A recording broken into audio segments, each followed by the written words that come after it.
One important thing is, what are your tests? How do you validate the performance, right? Repeatably based on, real queries from customers and making sure that what it's doing is accurate. The other part of it that I think people are underestimating is we use just multi-agent architectures quite a bit, where before something goes back to the customer, there's different agents that might challenge the results of one agent, or subsessions that will validate or verify the findings of another subsession before we actually respond back. Hi, my name is Dimitri Panici, and I'm a content creator, agency owner, and AI enthusiast. You're listening to the AI Agents Podcast, brought to you by Jotform, and featuring our very own CEO and founder, Ida Tank. This is the show where artificial intelligence meets innovation, productivity, and the tools shaping the future of work. Enjoy the show. Hello and welcome back to another episode of the AI Agents Podcast. In this one today, we have Marc, the founder and CEO of OneTrack. How you doing today, Marc? I'm doing great. How are you? I'm living the dream. Just excited to chat more about AI and chat more about what you're doing. Tell me a little bit, just to get started in the audience, about yourself and how you and your company got into AI. I think it's going to be a fun and unique one.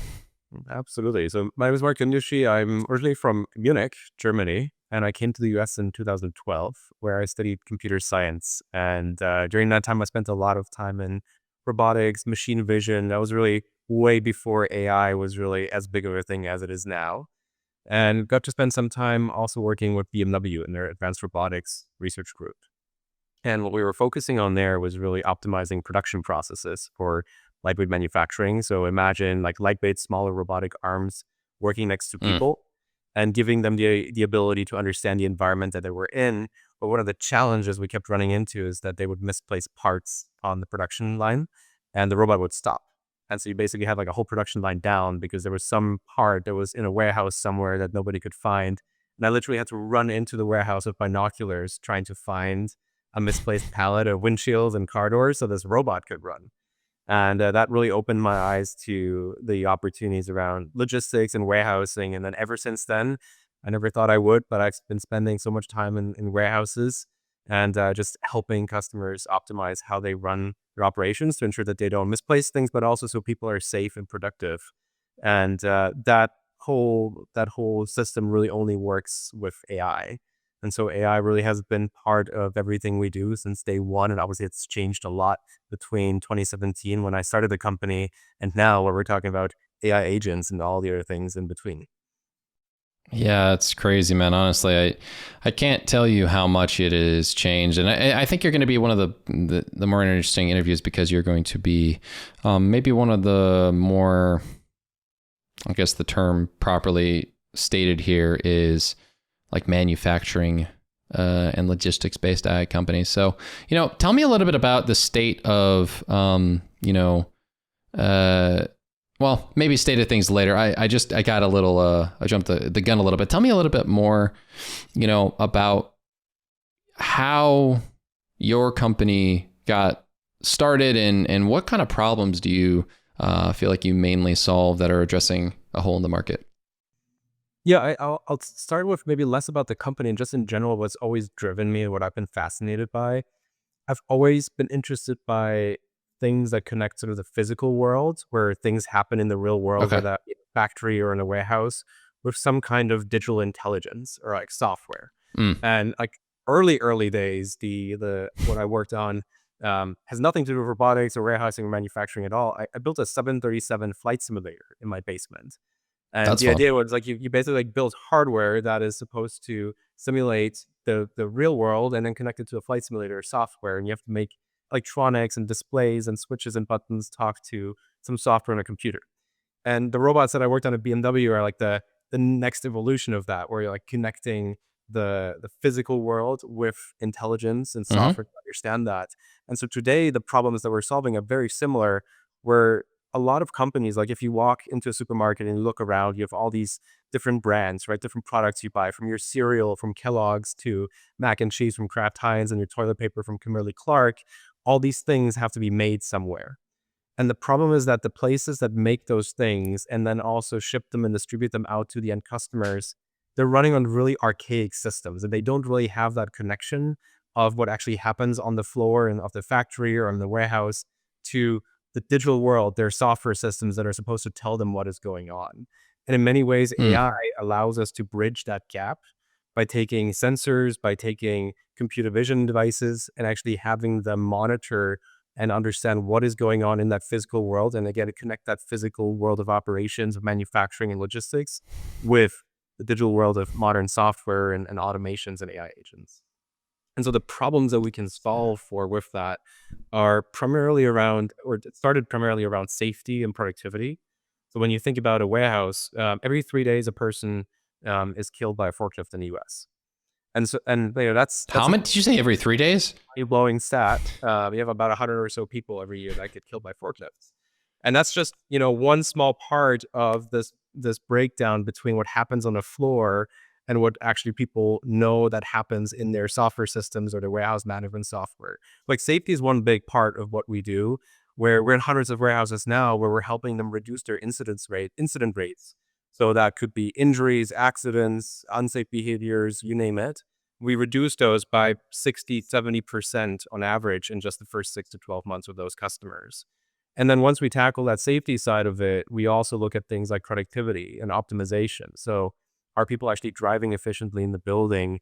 Are there areas where they're not able to perform up to the expectations around standards because maybe something is not set up correctly or packaging is not right or staging is Mm. not done correctly? Right. And so like it's a lot of data that we have to capture to solve those kinds of problems. And it's only possible because of the AI technology that drives our system at the core. Yeah, no, that I actually was aghast when you said every 3 days. That feels, I mean, forgive me if I'm wrong. It just feels way too often. Obviously, any tragedy like that is too often. But I heard that and I was just like, there's no way he's being serious. But I believe you. It's wild data, and obviously, safety's a big thing in that industry. It's a big concern. It has been. I mean, it caused an entire revolution. I mean, in the States and otherwise, right? With the 5-day work week. I mean, that was a lot of the worries of those concerns. And I mean, talk a little bit more about kind of the state of things in any industry and what else you feel like is lacking. Well, one of the interesting things is we're all super excited about AI agents and automations today, right? Where if you're living Yeah, in the world of absolutely. software only, like you're only working in front of a computer and you log into your different software, so your email, your Slack, your spreadsheets and whatnot, you can use AI agents to do a lot of work now and that whole area has been developing so quickly. But without technologies like what we're building, a lot of these physical businesses really can't apply that, right? That you can't make an AI agent optimize your warehouse if you don't have good data about what actually happens in there. If you don't know how far are people really traveling, how long are they really taking, how much are you really using your equipment, how many hours are people really spending in different functions and activities. And so the current state today, in many ways, is that you have software that, I mean, it's literally a green screen, right? Like you walk into some of these environments and you see a AS400. I don't know if the audience knows what an AS400 green screen is, but it's technology from the 90s that is still being used to run how, millions and millions of square feet of warehouses are operating every single day. Like people are opening a green screen and typing in the terminal to say, I'm moving this product from here to there. And then you can only imagine that those systems on the back end, the databases and the ability to access the data is severely limited. So if you're trying to come to that, it's like, okay, let me bring you an AI agent that's going to optimize your warehouse. Well, how are you going to even get to the data that's supposed to be in there that usually is completely inaccurate and out of date? Right. So that's a big issue as you think about sort of current state in this world, is that the systems that are designed to make them run smoothly are actually holding them back from realizing the opportunity that's out there with AI agents.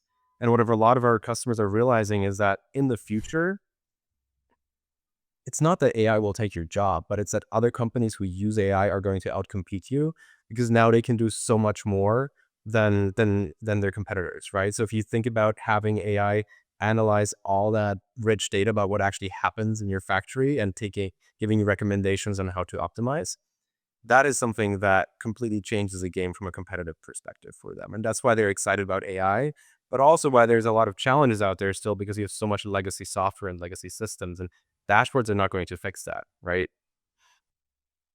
Yeah, I want to pull on that thread a little bit more that you just kind of laid out there. Why necessarily do you think now is the time for, I guess, adoption, right? Maybe some people have concerns that it's not ready yet in certain capacities. Why do you feel like now is the time, and how have you kind of showcased that it is the time with the different companies that you've worked with to get into using this in the industry you're in? There's just, I mean, not the question if now is the time. It's the only time you have. It's It's the not only whether or time you not now have. is the time. I think a lot of executives are waking up to the realization that if you don't do something about it right now, you will be left behind. And it doesn't matter if you're a multinational corporation running hundreds of warehouses all over over the country and the world, or if you're a logistics company with 5 warehouses, or if you're a manufacturer with 3 contract manufacturing sites or 300. It really doesn't make a difference. The AI technology is here right now, and it really is not about whether or not now is the right time. It's about how far are you taking this and how quickly, because every single person in these companies is going to have to work with AI every single day, and they have to build that competence within their teams.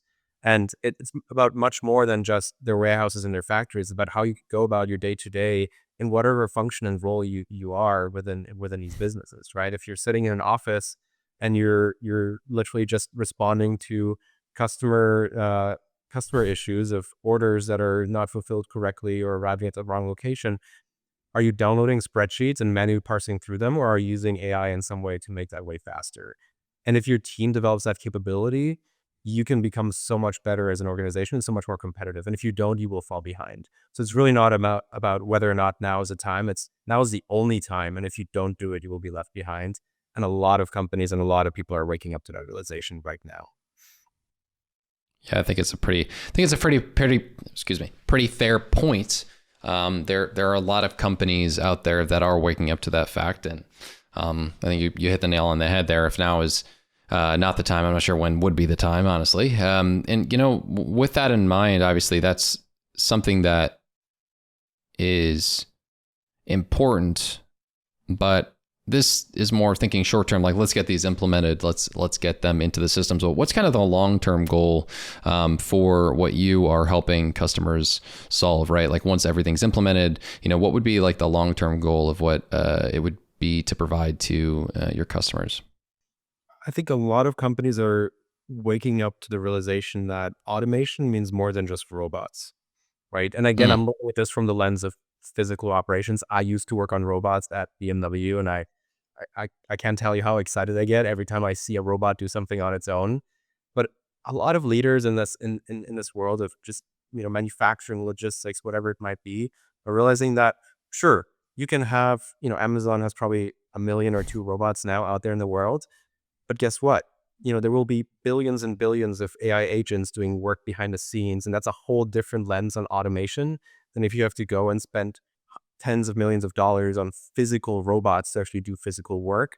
You can automate at a much larger scale if you're automating using AI and then software, and at a much lower cost and with much lower capital commitments as well. And that's a really important insight, and I think that's something that people are waking up to. That really automation, it used to mean buying robots, but today the cost of automation is essentially just the cost of energy and the cost of compute. And with that comes intelligence at a level that you could never have before, at a scale you never had access to before. And once companies realize that, they really go all in, and we're seeing that with a lot of our partners now, that OneTrack may have been step one on their AI journey, but now they're going really deep across their whole business in a lot of areas that they never thought about before, because they're realizing what they can do with it now. And what other areas would that be? Oh, I mean, how many jobs are there? People entering data in computers. So Oh gosh, too many. too That's the many. answer. Like, That's the I mean, answer. I think that's the answer. There's this quote from Jensen Wang. There's like a billion knowledge workers in the world right now, and there will be 10 billion in 2 years. Um, I, I think that's very realistic. It might be 100 billion. Who knows? I mean, it depends on how you define an AI agent and what the technical definition of that is. But when our customers, when they talk to our agents, all they do is send off an email. It's like a coworker in their inbox, and they could be sending off 5, 10, 20 emails at a time with different questions about what to do, or things to look into. And then as they go about their work, throughout the day, those agents come back with insights that are based on actual data, actual analysis, what happens in their business and between the people and the machines and the systems and the equipment and the assets and the processes. And so do you call those, 20 different people that are now working for that one person? Is it one person? I don't know how you define it, but it's exponential capability that you never had before at the cost of energy, essentially. Yeah, that's totally true. And, I guess what that kind of begs the question, what is it like for, could you speak to a little bit more about like what the experience it is in a, I guess I don't say practical, but in a tangible manner? Like what is the experience like for a customer to interact with one of your agents? We talk about three phases. The first phase is when we go through our onboarding, when we go through our training, they often just don't know what to ask and how to ask it. We often hear like, okay, do I have to use proper grammar? What language do I need to use? Do I have to specify everything I say? And one piece of advice we always start with is just ask it, like, what can you do? And because of all the context engineering that we do behind the scenes of making sure that the agents understand Mm, what data is available, what skills they have, how they can analyze the data, all those things, they come back with recommendations or potential questions they could ask that are actually dependent on what exists at that particular customer or that particular site. So that's like step one is, what do I ask? Step two is it might come back to a question with some data that you don't agree with. And it happens. Now, we do a lot of work on the back end to ensure that whenever it's analyzing data, it's actually using computation rather than just looking at a bunch of data in a single, prompt step. So it's actually like computing the answers to these questions and loading data and transferring data and processing data. But it might make a mistake, or maybe it doesn't understand that when you refer to a week, you actually mean your week starts on Sunday and not on Monday, and that a day starts at 6 a.m. and not at midnight for you. However you think about, your data. And so the second phase there is then for people to push back. Like it's like you hired a really, really intelligent person onto your team. You're not going to fire them the moment they make one mistake. You'll give them feedback, right? And so you tell them, hey, actually, for me, the day starts at 6 a.m., not at midnight. That's still the night shift from the previous day. Well, the great thing is that these systems have almost perfect memory because they can distill the feedback that you give back into memories that they can reference long term. And then the next time you ask it, it will know that when you say today, you mean today starting at 6 a.m. So teaching people that they can interact and give feedback back, and it will actually remember the next time you ask that same question. And then the last phase that we usually see, that third phase, to me, it's the most exciting one. Sometimes people just say, what is there for me to know about my operation that I don't know? Go and explore 3 or 5 different paths and come back with some interesting areas that we could focus on. And they start partnering with this agent, AI thing, entity, whatever you want to call it. We call it Aeon. And they go back and okay. forth, and they basically have the agent go off in different directions, pull data, come back with interesting analysis, and say, okay, I actually like this particular combination of insights or of analysis. Can you send this to me every Monday? And so now we basically went an entire continuous improvement workflow from scratch without a single continuous improvement engineer in the loop. And so those are really the three phases that our customers go through as they start using Aeon, our agentic platform, and OneTrack. Hmm. I hadn't hadn't considered the way that you framed it, but I think that is fair.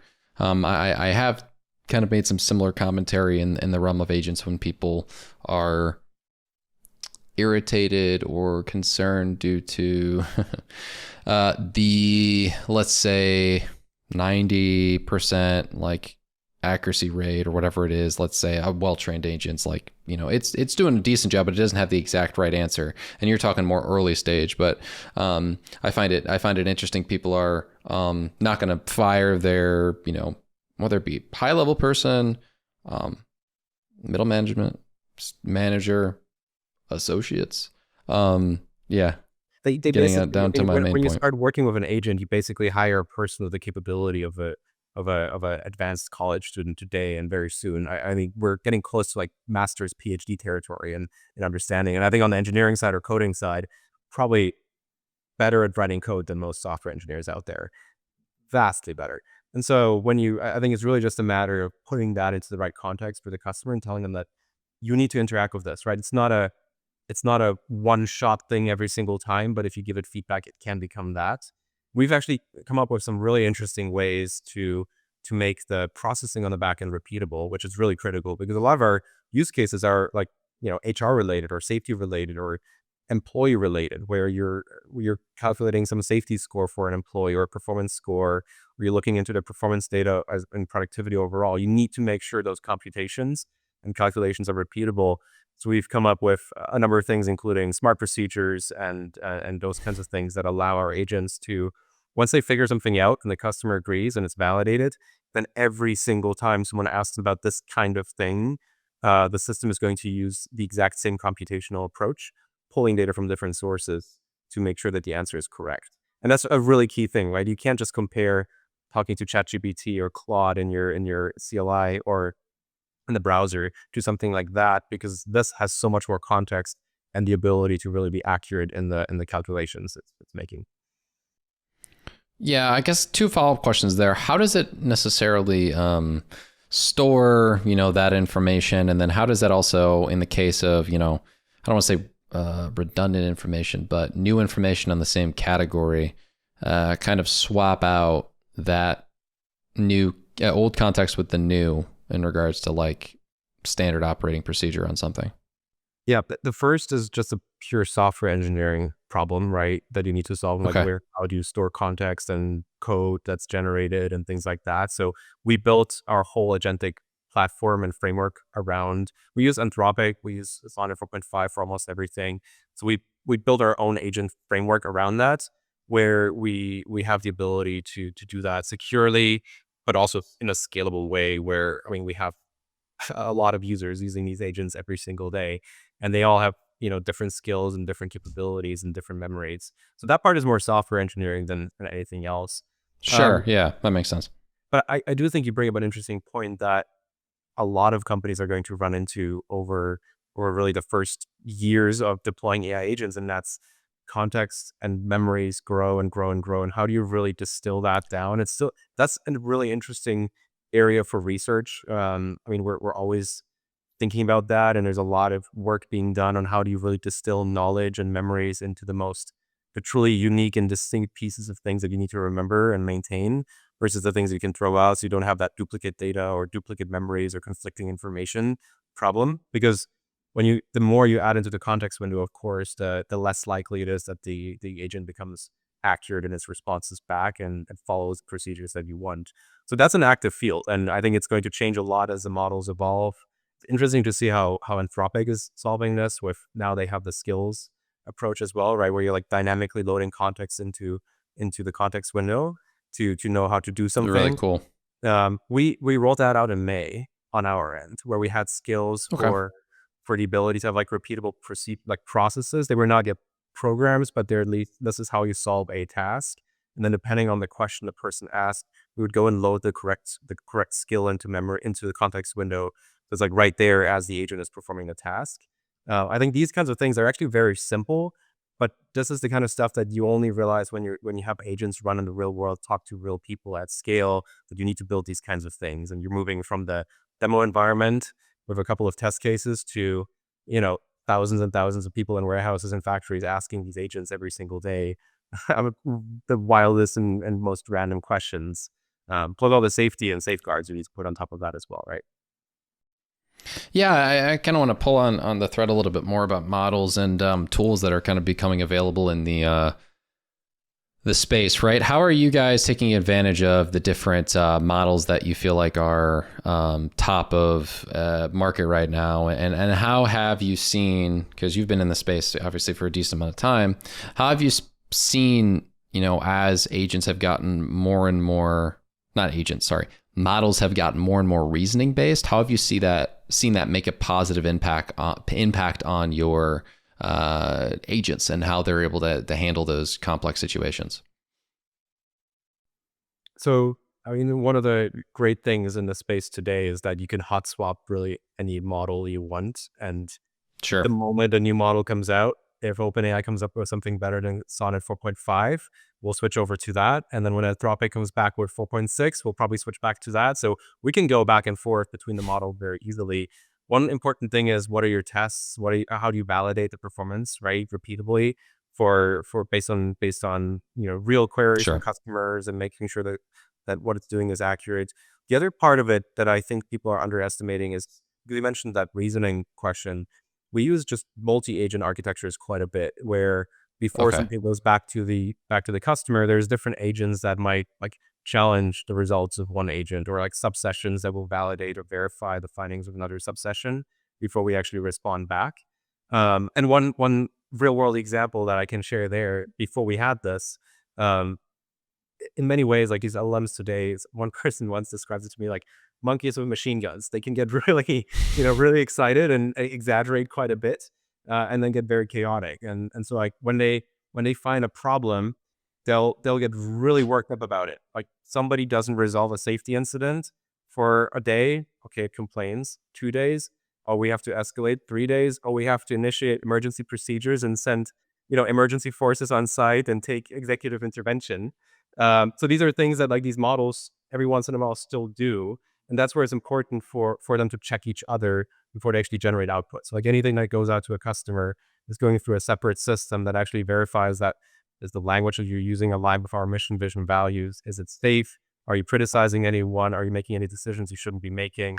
Like you have to architect the system in this way. I think the reasoning models are moving us closer to it, but in many ways, like you need to, at least from our experience, you still need to have that multi-agent multi-session architecture to ensure that they don't get just too worked up about one thing in their context window that it really isn't that critical or that extreme.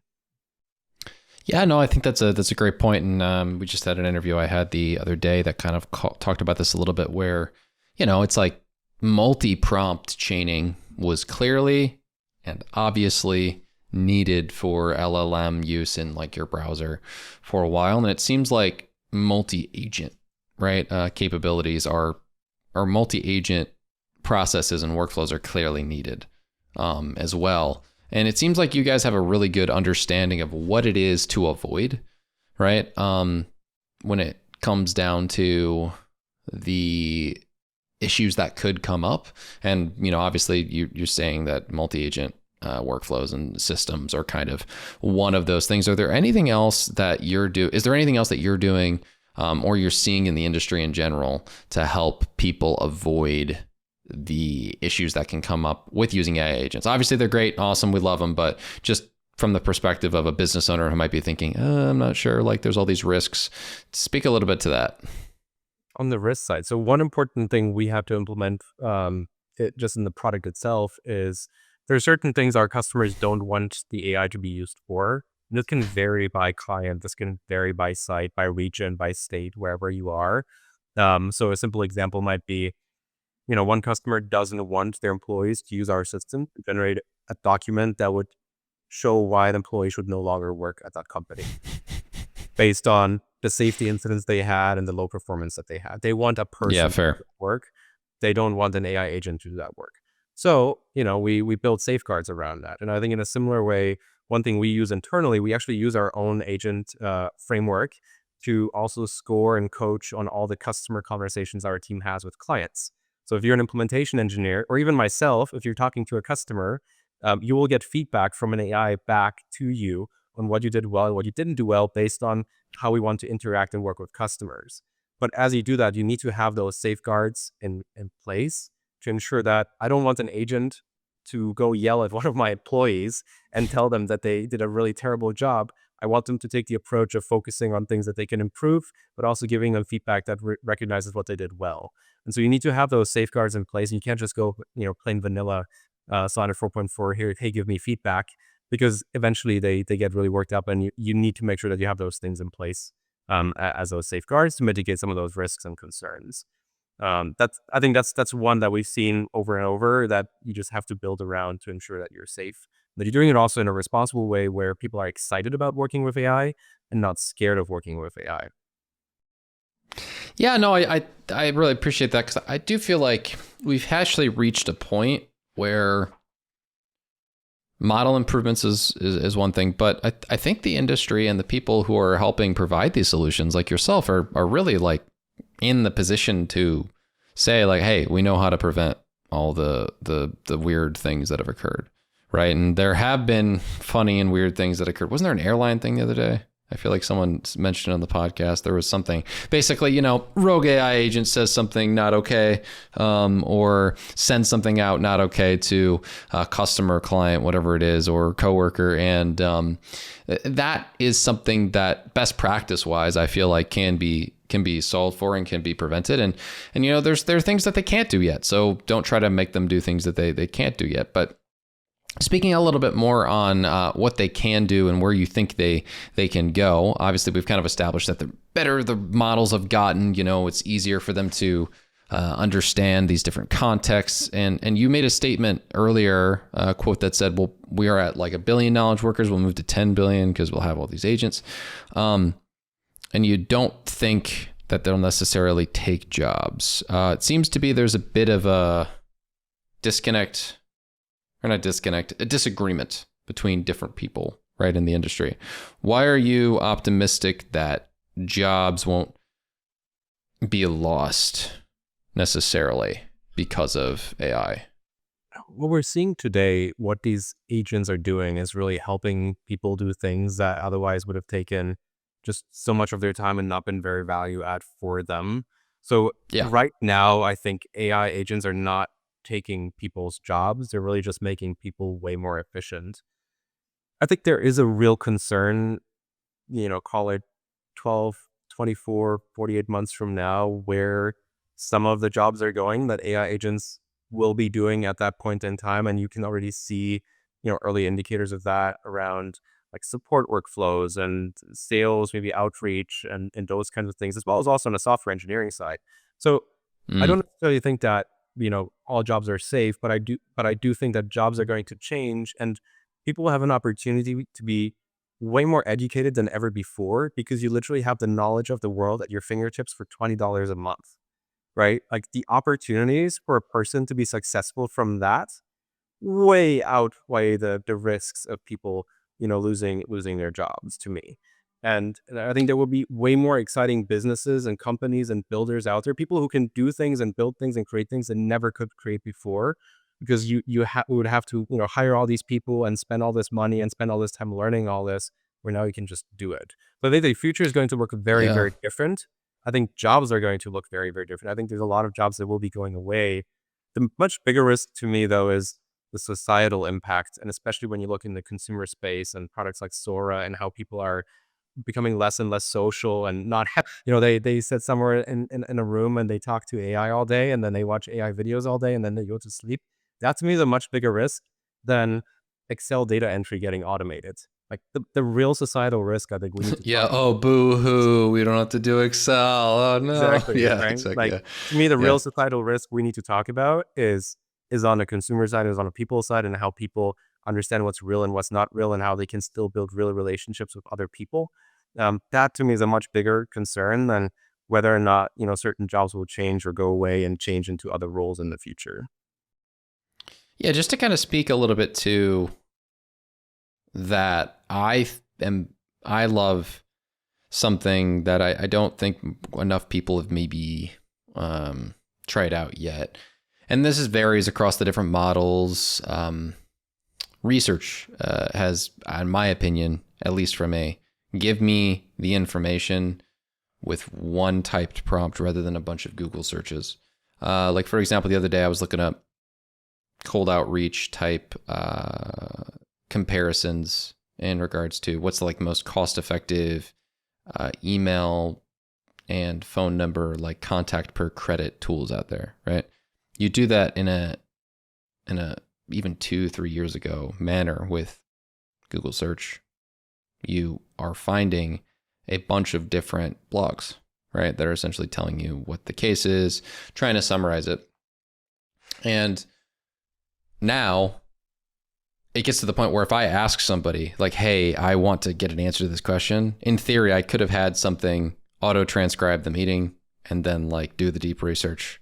And by the time the call is over for 5 minutes from then, I have the answer. That's the world we're living in now. And I don't think anybody's out here saying oh, it's going to take away, valuable time from people's lives, right?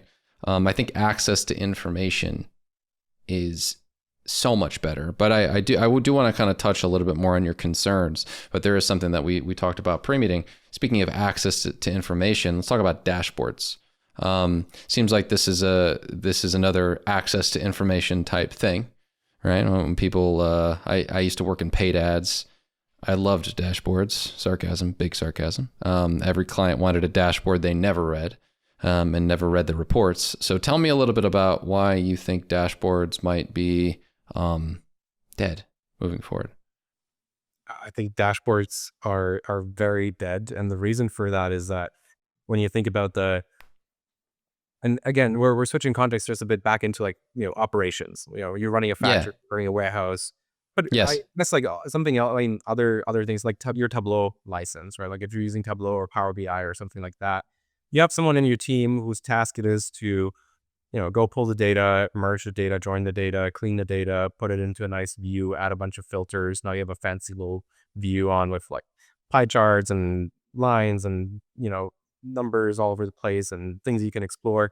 Well, the only person that dashboard really truly makes sense to is the person who built it because they understand the concept of the data and how it's all being True. pulled in. The moment you try to then have someone else use it, you have to go through this training process of, okay, this is what the data means. This is how it works.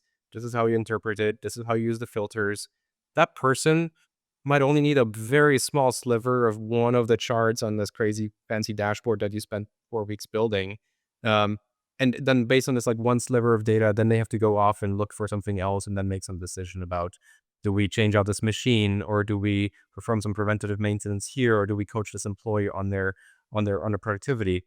And so the reason why I think dashboards are dead is because access to the data that actually brings all this into context is now just available ad hoc. And whatever question you're looking to answer specific to what you're working on, you can have the AI go and pull that data for you. And one of the That's a good interesting point. things there is, when you think about data warehouses and all these complex projects of syncing data in different systems, and this is particularly true in enterprise software, the biggest challenge is just mapping everything together, right? Simple example, your HubSpot CRM might use, the field client, and then your ERP is going to use the field customer, and then another system in your support system, if you're using something other than HubSpot, might use just like CUST. So like you have 3 different columns that all need to be mapped back into a single field. Well, an AI agent, if it can go and query the data from these 3 systems and merge it together, it will understand those 3 fields belong together, and you don't need someone to do all that mapping for you. And they can do it ad hoc. It can look across systems. It's not constrained to just a single view on That's a data good to point. answers. So if you're that end user somewhere on the floor looking for a specific answer, you don't have to go log into a dashboard and hope that somebody built a view on the data that you need to make the decision you want to make. You can just get the data you want, sourced across multiple different systems, ad hoc, on the fly, computed accurately in the moment that you need it. And complexity of dashboards today is really like if you have 5 different data sources, that introduces dependencies and all of that. It's O of N, like N data sources and complexity.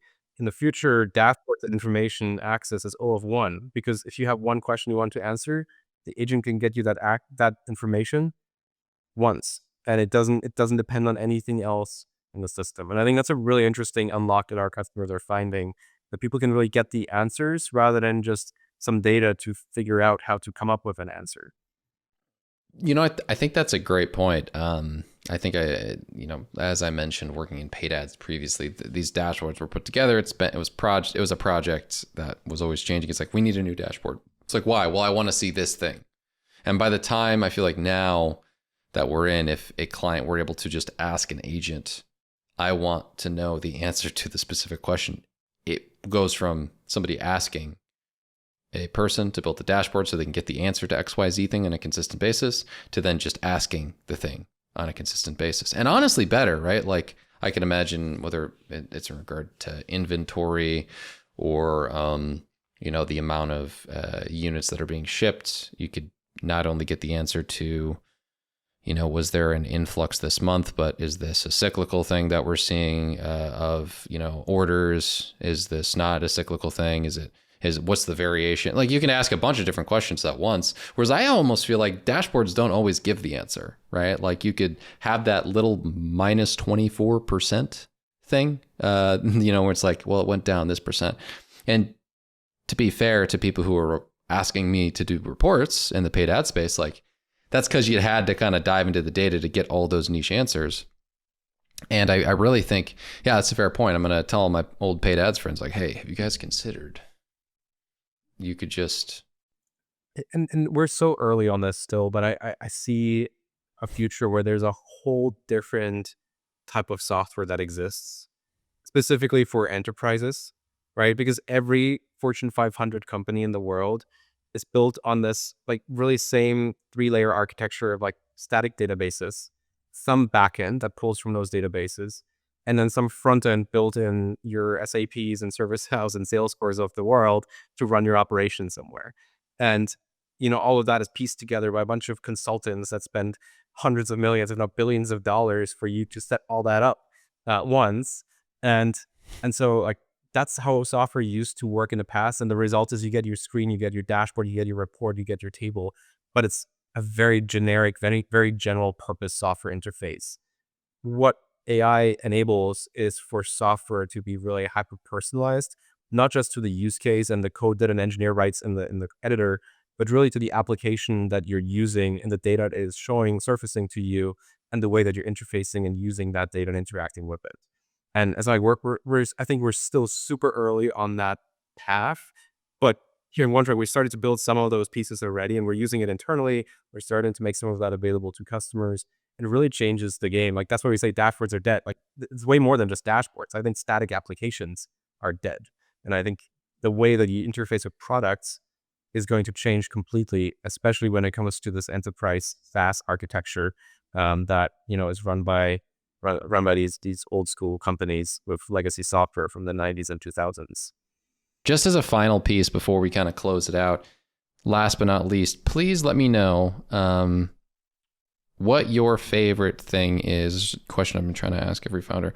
What your favorite personal AI and business AI tool is right now. So obviously I'm guessing one of the agents you have running at your own company might be the business one, but personal ones are fun too. Personal ones. I mean, obviously Cursor is the most incredible tool right now for just building. I think you can use for way more than just writing code, which is something people often overlook. You can use it to create presentations and documents and whatnot. Yeah. So I think that's a tool I absolutely enjoy opening up every single day and using. More on a personal side, I mean, honestly, like when there's complicated problems to solve, talking to GPT through a million different scenarios and situations in voice mode as you're walking down the street is something that has in many ways changed decisions that I've made in the past because I can think through scenarios in a more effective way. And then also when I go and talk to people for advice or advisors or anyone else, then I can go in prepared with here are 3 scenarios that I think are going to happen. This one I think is more realistic. I played these all the way through. Let's debate that rather than the very starting point of trying to parse what the 3 scenarios could be. So I think having, that voice mode and GPT is something that can be very powerful for a million different reasons. Yeah, no, totally fair. I think it's really it's really all in what people, I guess, are interested in and want. And I have noticed something. I interviewed a founder a couple weeks ago who said the exact same thing about Cursor. They were like, I don't know why people don't use this thing. It's like four other things, right? Not just the coding and everything like that. I think it's tools like that in general, whether it be Claude Code, Cursor, all that kind of stuff. They are just completely, not saying it's their fault or anything, but people are missing the boat on some of the interesting like side things. Like people aren't familiar with the fact that for Claude Code with all the agent capabilities, it's great for coding, but you can mass produce like 10,000 programmatic landing pages if you know what you're doing in like a week. So you don't need to pay for whatever other service. You can like do it yourself, and it's very cool. So thank you for that insight. I really appreciate it. And last but not least, just kind of tell us where people can go to find you so we can plug you to close it out. Yeah. No, absolutely. I mean, so most important thing, like here at OneTrack, we're hiring, we're looking for talent, we're looking for cracked engineers excited to work on AI agents. And I think one important piece about the business, we're not a VC funded business, right? We're Oh, profitable. cool. We've been in business, we've been doing this for quite some time now. We're some of the largest brands in the world that use our technology in their warehouses, in their factories. So if you're excited about working on AI agents that do real things in the real world for real businesses and factories and warehouses and beyond, definitely reach out to us. You can find us on LinkedIn, onetrack.ai. You can find me on LinkedIn, just Marc Gyöngyösi, and then also on our website, onetrack.ai, if you wanted to connect to us. So yeah, we're excited about the future and about building it with our customers together.